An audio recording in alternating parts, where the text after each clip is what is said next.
Welcome to another tutorial of the Cyclonics Shapeshifter made by Intellijel. This tutorial we're going to be covering wavetables.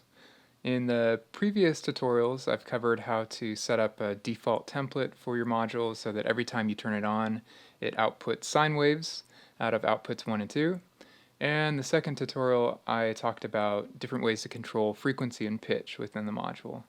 So when we're talking about wavetables, it's kind of important to know exactly what's going on here. So because this is a digital module, it's actually necessary to store the different raw waveforms as samples, much as your computer stores any sort of audio data as samples, meaning that it will access the point in the waveform at any given time, and that can be stored in terms of ones and zeros, basically. The Shapeshifter has 1024 waveforms that it can play back. You can see a picture of every single one of those in the back of the Shapeshifter manual.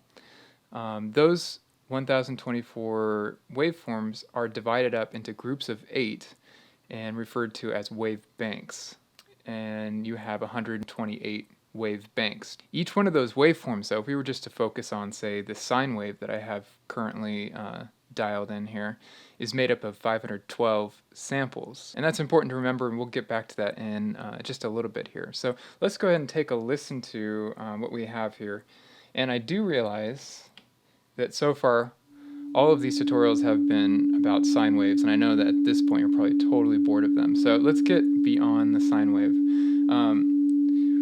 Right now we're set in Wavebank, it's the very first one called Basic 1. And this has all of your standard waveforms. So you're talking about square waves, sine waves, triangle waves, sawtooth waves.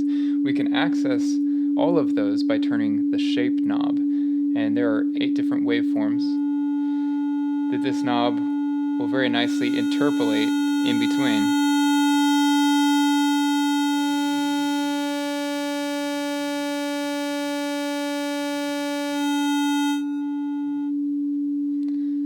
It's actually really nice because you can easily dial in any one of those 8 different waveforms, or you can interpolate in between those different waveforms. But then of course we have different banks, and right now I'm looking at oscillator 1's bank, which is set to basic 1, and I can change that to oscillator 2 by pressing the Wavebank Select button right here, and you can see it just changes to the number 2. But let's go back to oscillator 1, and we can use the encoder to choose a different wavebank, say basic 2 or anything else. There's 128 of these. Let's just listen to a few.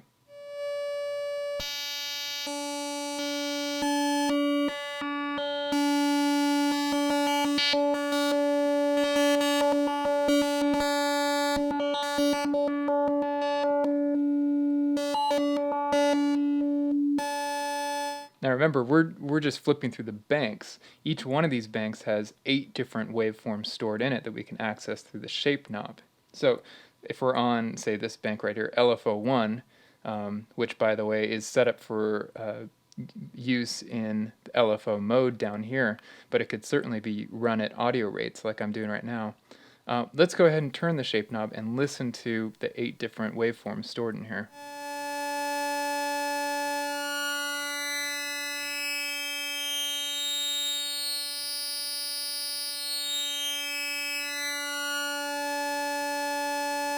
Now it sounds really nice, and you can simply dial in a waveform, or if you wanted to, we could use our modulation input here to choose a waveform based on some sort of modulation signal we're sending it. So what if we wanted to just use maybe a simple triangle wave and to sweep this knob back and forth? Well, we can do that. So let me set that up.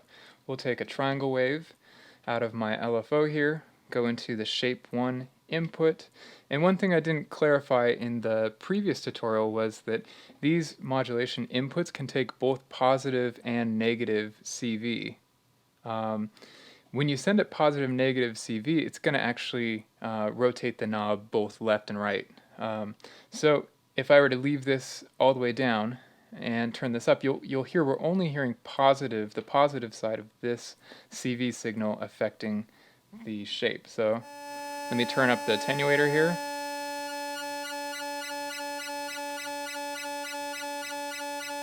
So here we're only hearing the upper side of that triangle wave.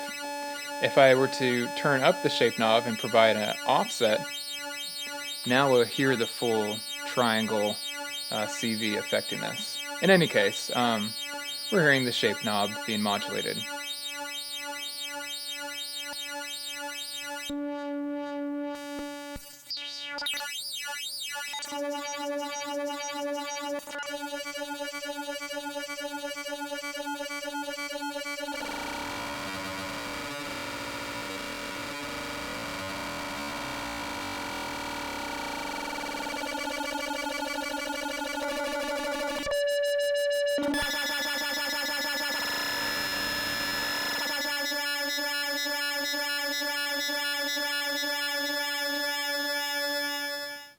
Okay, and this of course can all be done on oscillator 2 as well. I'm not going to demonstrate that though, but you would simply change your bank up here to a waveform and listen to it, and you can modulate it with the shape 2 input.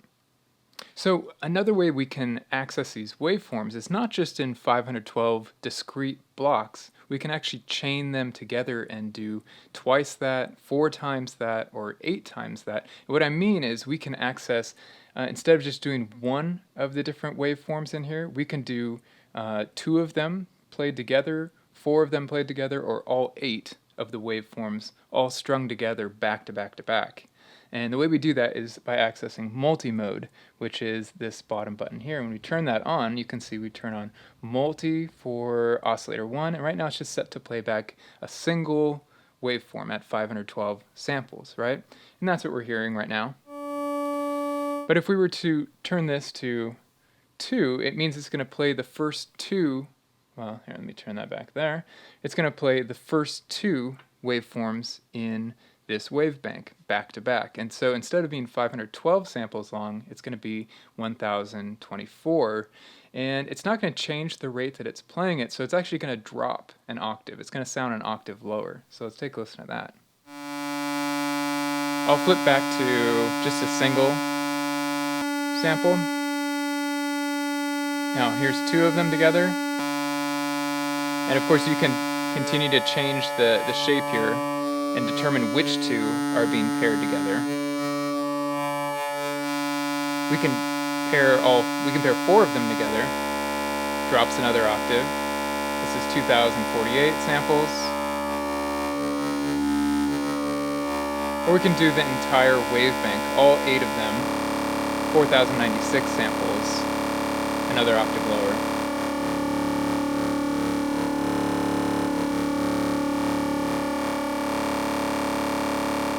So there's another way you can create variation rather than just playing these waveforms plain. You can actually chain them together in bigger groups to create more interest. And this is particularly interesting when you put an oscillator in LFO mode, because the LFO then becomes really complex. Instead of having 512 different steps that it can go through, then if you set it to say multi-8, you have 4096 different positions. It just creates a really interesting LFO. Now, because we're working with digital, we can actually access the direction and speed at which these waveforms are read. What I mean by that is, let's think of any given waveform. I'll put one up on the screen. And if we were to slice that up into 512 different samples and number them from 0 to 511, if you think about it, we're typically in this module reading from left to right, 0, 1, sample 2, sample 3, sample 4, etc., all the way to 511, at which point you restart and start reading from 0 again, right? That makes sense. You're just going from left to right, and those numbers are simply ascending. So what that translates to is essentially a sawtooth waveform, where we have a very linear progression that's ascending over and over again. It restarts over and over again. So that's actually the core of what's happening behind the shapeshifter, is a sawtooth that's acting as some sort of clock to drive the frequency. We can access that sawtooth and replace it. Instead of it being a simple linear ascension through the samples, we can send it any sort of shape. So here's just one level of complexity further. Instead of being a sawtooth, what if we sent it a triangle wave? You would read through your waveform starting at 0, sample 0, then sample 1, all the way through 511, and then you would start to read backwards. So the waveform would sort of ping-pong the way you're reading through it, back and forth. So let's try to do that. The way that we access that is through something called mod A. And before I go to mod A, I'm going to go to the multi-setting here and set it back to 1, just because I don't want to get too confused here. Now, when we click on mod A, there's a lot of different settings here, and you'll remember I've set this to phase modulation of oscillator 2. This is just sort of a default that I prefer, but let's go ahead and choose shape 1, which is the way we're going to access this. And just as an aside, the naming here is pretty confusing because this implies that it's similar in some way to this, which is also called shape 1, but they're different functions. So I would prefer if this had some different name, but that's totally my own preference. In any case, let's grab a signal from my LFO here, this triangle wave, and we'll put that into mod input A and turn up the attenuator, and what we'll hear now is a triangle wave traversing the waveform rather than a sawtooth internal waveform that's going on here. So the waveform is actually being pinged back and forth, if you like. It's just bouncing forward and then backwards. And you can sort of hear it if I turn this down. You notice I have frequency control over here with my modulating signal.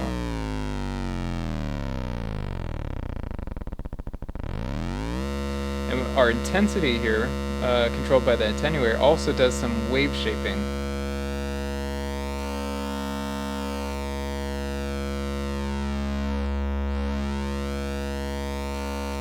Let's try a different waveform.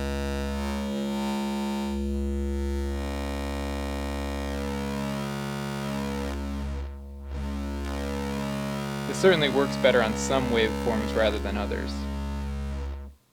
And when it's all the way off, you'll either get silence or noise. I should say too that this mod A input can only take audio frequencies. If you're sending it something below the audio range, it will get filtered out. So that was a really simple example of sending a triangle wave into there, but you could certainly send something much more complex. In fact, you could send a complex waveform out of the module itself, say out of output 2 into mod A. And if we were to set up output 2s, so this is oscillator 1 set to this thing says video game 3, we can set oscillator 2 to some, video game 1, I guess. Let's do something else. Let's do vocal 2, right? So I don't know what that sounds like exactly, but we're sending it a complex waveform, and that's going to drive the direction and speed at which this oscillator is, the oscillator 1 is being accessed. So let's take a listen to what that sounds like. Turn up our attenuator here. Now changing the shape of oscillator 2 will have an effect on the way oscillator 1 is being read.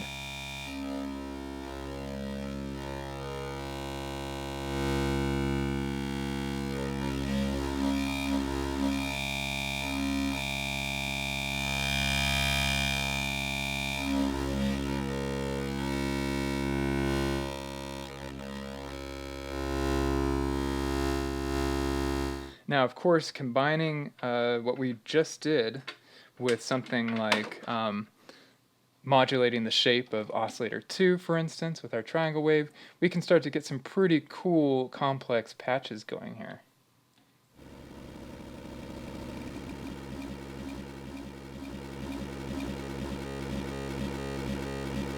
Let's go a little bit slower here. It's a slower triangle wave.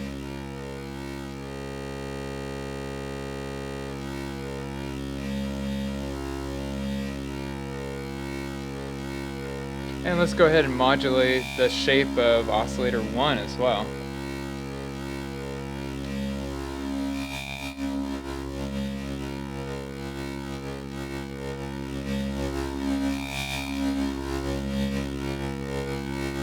Now, if we wanted to, we could even further make this more complex by accessing the multi-mode and setting this up to, say, like combining all 8 waveforms, which I mentioned earlier, makes a much more complex 4096 sample waveform. This is, of course, going to be quite low, so we might have to adjust our coarse tuning here.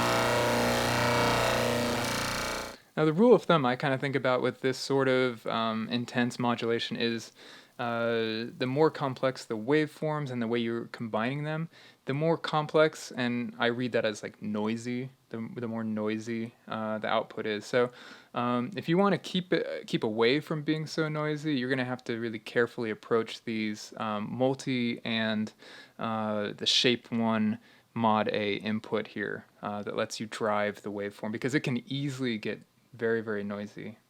And with that, thank you for listening to this tutorial, and hope to see you again.